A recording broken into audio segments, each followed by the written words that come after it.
जब निश्चित लक्ष्य के साथ नीति बनती है, योजनाएं बनती हैं, तो लाभार्थी का सशक्तिकरण तो होता ही है, साथ साथ इसके तात्कालिक और दूरगामी फल भी अवश्य मिलते हैं। पाई पाई पर बारीक नजर रहती है और इससे अच्छे परिणामों की संभावना भी पक्की होती है। गांव, गरीब, किसान, दलित, पीड़ित, शोषित, वंचित और हमारी महिलाएं जितनी सशक्त होगी, आर्थिक रूप से अपने पैरों पर खड़ी होगी, देश उतना ही मजबूत बनेगा और विकास भी उतना ही तेज होगा। सबका साथ, सबका विकास, इस ध्येय वाक्य को चरितार्थ करने के लिए नववर्ष की पूर्व संध्या पर देश के 125 करोड़ नागरिकों के लिए सरकार कुछ नई योजनाएं ला रही है। दोस्तों, स्वतंत्रता के इतने साल बाद भी देश में लाखों गरीबों के पास अपना घर नहीं है। जब अर्थव्यवस्था में काला धन बढ़ा तो मध्यम वर्ग की पहुंच से घर भी खरीदना दूर हो गया था। गरीब, निम्न मध्यम वर्ग और मध्यम वर्ग के लोग घर खरीद सकें, इसके लिए सरकार ने कुछ बड़े फैसले लिए हैं। अब प्रधानमंत्री आवास योजना के तहत शहरों में इस वर्ग को नए घर देने के लिए 2 नई स्कीमें बनाई गई हैं। इसके तहत 2017 में घर बनाने के लिए 9 लाख रुपए तक के कर्ज पर ब्याज में 4% की छूट और 12 लाख रुपए तक के कर्ज पर ब्याज में 3% की छूट दी जाएगी। सरकार ने प्रधानमंत्री आवास योजना के तहत गांवों में बनने वाले घरों की संख्या को बढ़ा दिया है। यानी जितने घर पहले बनने वाले थे उससे 33% ज्यादा घर बनाए जाएंगे। गांवों के निम्न मध्यम वर्ग और मध्यम वर्ग के लोगों की जरूरतों को ध्यान में रखते हम एक नई योजना शुरू करने जा रहे हैं। 2017 में गांव में रहने वाले जो लोग अपने घर का निर्माण करना चाहते हैं या पुराने घर में कोई विस्तार करना चाहते हैं, 1-2 कमरे और बनाना चाहते हैं, ऊपर एक आध नई मंजिल बनाना चाहते हैं, उन्हें 2 लाख रुपए तक के ऋण में 3% ब्याज की छूट दी जाएगी। दोस्तों, बीते दिनों चारों तरफ ऐसा वातावरण बना दिया गया था कि देश की कृषि बर्बाद हो गई है। ऐसा वातावरण बनाने वालों को मेरे देश के किसानों ने करारा जवाब दिया है। पिछले वर्ष की तुलना में इस वर्ष रबी की बुआई में 6% ज्यादा वृद्धि हुई है। फर्टिलाइजर भी 9% ज्यादा उठाया गया है। सरकार ने इस बात का लगातार ध्यान रखा कि किसानों को बीज की दिक्कत ना हो, खाद की किल्लत ना हो, कर्ज लेने में परेशानी ना आए। अब किसान भाइयों के हित में कुछ और अहम निर्णय भी लिए गए हैं। डिस्ट्रिक्ट कोऑपरेटिव सेंट्रल बैंक और प्राइमरी सोसाइटी से जिन किसानों ने खरीफ और रबी की बुआई के लिए कर्ज लिया था, उस कर्ज के 60 दिन का ब्याज सरकार वहन करेगी और किसानों के खातों में ट्रांसफर करेगी। कोऑपरेटिव बैंक और सोसाइटीज से किसानों को और ज्यादा कर्ज मिल सके, इसके लिए उपाय किए गए हैं। नाबार्ड ने पिछले महीने 21,000 करोड़ रुपए की व्यवस्था की थी। अब सरकार इसे लगभग 2 गुना करते हुए इसमें 20,000 करोड़ रुपए और जोड़ रही है। इस रकम को नाबार्ड कोऑपरेटिव बैंक और सोसाइटीज को कम ब्याज पर देगा और इससे नाबार्ड को जो आर्थिक नुकसान होगा उसे भी सरकार वहन करेगी। सरकार ने यह भी तय किया है कि अगले 3 महीने में 3 करोड़ किसान क्रेडिट कार्डों को रुपे कार्ड में बदला जाएगा। किसान क्रेडिट कार्ड में एक कमी यह थी कि पैसे निकालने के लिए बैंक जाना पड़ता था। अब जब किसान क्रेडिट कार्ड को रुपे कार्ड में बदल दिया जाएगा तो किसान कहीं पर भी अपने कार्ड से खरीद बिक्री कर पाएगा। भाइयों और बहनों, जिस प्रकार देश की अर्थव्यवस्था में कृषि का महत्व है, उसी प्रकार विकास और रोजगार के लिए लघु और मध्यम उद्योग, जिसे एमएसएमई भी कहते हैं, इसका भी महत्वपूर्ण योगदान है। इस बात को ध्यान में रखते हुए सरकार ने इस क्षेत्र के लिए कुछ निर्णय लिए हैं जो रोजगार बढ़ाने में सहायक होंगे। सरकार ने तय किया है कि छोटे कारोबारियों के लिए क्रेडिट गारंटी 1 करोड़ रुपए से बढ़ाकर 2 करोड़ रुपया करेगी। भारत सरकार एक ट्रस्ट के माध्यम से बैंकों को ये गारंटी देती है कि आप छोटे व्यापारियों को लोन दीजिए, गारंटी हम लेते हैं। अब तक यह नियम था कि 1 करोड़ रुपए तक के लोन को कवर किया जाता था। अब 2 करोड़ रुपए तक का लोन क्रेडिट गारंटी से कवर होगा। एनबीएफसी यानी कि नॉन बैंकिंग फाइनेंशियल कंपनी से दिया गया लोन भी इसमें कवर होगा।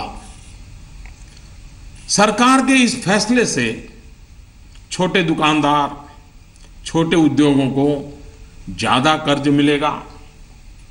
गारंटी का खर्च केंद्र सरकार द्वारा वहन करने के कारण इन पर ब्याज दर भी कम होगी। सरकार ने बैंकों को यह भी कहा है कि छोटे उद्योगों के लिए कैश क्रेडिट लिमिट को 20% से बढ़ाकर 25% करें। इसके अलावा डिजिटल माध्यम से हुए ट्रांजैक्शन पर वर्किंग कैपिटल लोन 20% से बढ़ाकर 30% तक करने को कहा गया है। नवंबर में इस सेक्टर से जुड़े बहुत से लोगों ने कैश डिपॉजिट किया है। बैंकों को कहा गया है कि वर्किंग कैपिटल तय करते वक्त इस बात का भी संज्ञान लिया जाए। कुछ दिन पहले ही सरकार ने छोटे कारोबारियों को टैक्स में बहुत बड़ी राहत देने का भी निश्चय किया था। जो कारोबारी साल में 2 करोड़ रुपए तक का व्यापार करते हैं, उनके टैक्स की गणना 8% आय को मानकर की जाती थी। अब ऐसे व्यापारी के डिजिटल लेन देन पर टैक्स की गणना 6% आय मानकर के की जाएगी। इस तरह उनका टैक्स काफी कम हो जाएगा। दोस्तों, मुद्रा योजना की सफलता निश्चित तौर पर बहुत ही उत्साहवर्धक रही है। पिछले साल करीब करीब 3.5 करोड़ लोगों ने इसका फायदा उठाया है। दलित, आदिवासी, पिछड़ों एवं महिलाओं को प्राथमिकता देते हुए सरकार का इसे अब डबल करने का इरादा है। मैं माताओं बहनों से भी एक बात करना चाहता हूं। गर्भवती महिलाओं के लिए भी एक देशव्यापी योजना की शुरुआत की जा रही है। अब देश के सभी 650 से ज्यादा जिलों में सरकार गर्भवती महिलाओं को अस्पताल में पंजीकरण और डिलीवरी, टीकाकरण और पौष्टिक आहार के लिए 6,000 रुपये की आर्थिक मदद करेगी। ये राशि गर्भवती महिलाओं के अकाउंट में ट्रांसफर की जाएगी, सीधी उनके खाते में जमा कर दी जाएगी। देश में माता मृत्यु दर को कम करने में इस योजना से बड़ी सहायता मिलेगी। वर्तमान में ये योजना सिर्फ 4,000 रुपये की आर्थिक मदद और पायलट प्रोजेक्ट के रूप में सिर्फ 53 जिलों में चलाई जा रही है। भारत में सीनियर सिटीजन्स, वरिष्ठ नागरिकों की संख्या भी बहुत है। सरकार ने सीनियर सिटीजन्स का भी विशेष ध्यान रखा है। सरकार वरिष्ठ नागरिकों के लिए भी एक स्कीम शुरू करने जा रही है। बैंक में ज्यादा पैसा आने पर अक्सर बैंक डिपॉजिट पर इंटरेस्ट रेट घटा देते हैं। वरिष्ठ नागरिकों पर इसका प्रभाव ना हो, इसलिए 7.5 लाख रुपए तक की राशि पर 10 साल तक के लिए सालाना 8% का इंटरेस्ट रेट, ब्याज दर सुरक्षित किया जाएगा। ब्याज की ये राशि वरिष्ठ नागरिक हर महीने प्राप्त कर सकते हैं। भ्रष्टाचार, काला धन की जब भी चर्चा होती है तो राजनेता, राजनीतिक दल, चुनाव का खर्च, ये सारी बातें चर्चा के केंद्र में रहती है। अब वक्त आ चुका है कि सभी राजनेता और सभी राजनीतिक दल देश के ईमानदार नागरिकों की भावनाओं का आदर करें, जनता के आक्रोश को समझें। ये बात सही है कि राजनीतिक दलों ने समय समय पर व्यवस्था में सुधार के लिए सार्थक प्रयास भी किए हैं। सभी दलों ने मिलकर के स्वेच्छा से अपने ऊपर बंधनों को स्वीकार किया है। आज आवश्यकता है कि सभी राजनेता और सभी राजनीतिक दल होलियर देन दाऊ इससे अलग हट करके, मिल बैठ करके पारदर्शिता को प्राथमिकता देते हुए भ्रष्टाचार और काले धन से राजनीतिक दलों को मुक्त कराने की दिशा में सही कदम उठाएं। हमारे देश में सामान्य नागरिक से लेकर के राष्ट्रपति जी तक सभी ने लोकसभा विधानसभा का चुनाव साथ साथ कराए जाने के बारे में कभी न कभी कहा है। आए दिन चल रहे चुनावी चक्र, उससे उत्पन्न आर्थिक बोझ तथा प्रशासन व्यवस्था पर बने बोझ से मुक्ति पाने की बात का समर्थन किया है। अब समय आ गया है कि इस पर बहस हो, सार्थक बहस हो और रास्ता खोजा जाए। हमारे देश में हर सकारात्मक परिवर्तन के लिए हमेशा स्थान रहा है। अब डिजिटल लेन देन, ऑनलाइन पेमेंट या ई पेमेंट को लेकर के समाज में काफी सकारात्मक परिवर्तन देखा जा रहा है। ज्यादा से ज्यादा लोग इससे जुड़ रहे हैं।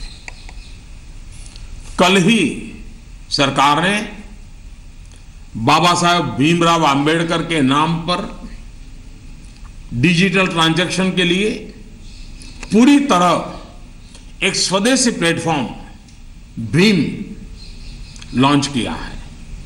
भीम यानी भारत इंटरफेस फॉर मनी। मैं देश के युवाओं से, व्यापारी वर्ग से, किसानों से आग्रह करता हूं कि भीम से ज्यादा जुड़े। साथियों, दिवाली के बाद जो घटनाक्रम रहा, निर्णय हुए, नीतियां बनी, इनका मूल्यांकन अर्थशास्त्री तो करेंगे ही, लेकिन अच्छा होगा कि देश के समाजशास्त्री, इतिहासविद भी इस पूरे घटनाक्रम, निर्णय और नीतियों का मूल्यांकन करें। एक राष्ट्र के रूप में भारत का गांव, गरीब, किसान, युवा, पढ़े लिखे, अनपढ़, पुरुष, महिला, सबने अप्रतिम धैर्य और लोक शक्ति का दर्शन कराया है। कुछ समय के बाद 2017 का नया वर्ष प्रारंभ होगा। आज से ठीक 100 साल पहले 1917 में महात्मा गांधी के नेतृत्व में चंपारण में पहली बार सत्याग्रह का आंदोलन आरंभ हुआ था। इन दिनों हमने देखा कि 100 वर्ष के बाद भी हमारे देश में सच्चाई और अच्छाई के प्रति सकारात्मक संस्कार का मूल्य है।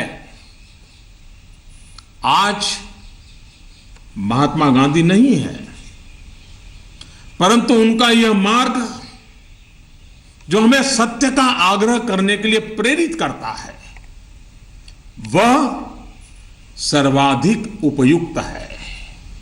चंपारण सत्याग्रह की शताब्दी के अवसर पर हम फिर एक बार महात्मा गांधी का पुण्य स्मरण करते हुए सत्य के आग्रही बनेंगे तो सच्चाई और अच्छाई की पटरी पर आगे बढ़ने में कोई कठिनाई नहीं आएगी। भ्रष्टाचार और काले धन के खिलाफ इस लड़ाई को हमें रुकने नहीं देना है। सत्य का आग्रह संपूर्ण सफलता की गारंटी है। 125 करोड़ का देश हो, 65% जनसंख्या 35 साल से कम उम्र के नौजवानों की हो, साधन भी हो, संसाधन भी हो और सामर्थ्य में कोई कमी ना हो, ऐसे हिंदुस्तान के लिए कोई कारण नहीं है कि हमारा देश अब पीछे रह जाए। नववर्ष की नई किरण नई सफलताओं का संकल्प लेकर के आ रही है। आइए हम सब मिलकर चल पड़े, बाधाओं को पार करते चले, एक नए उज्जवल भविष्य का निर्माण करें। बहुत बहुत धन्यवाद। जय हिंद।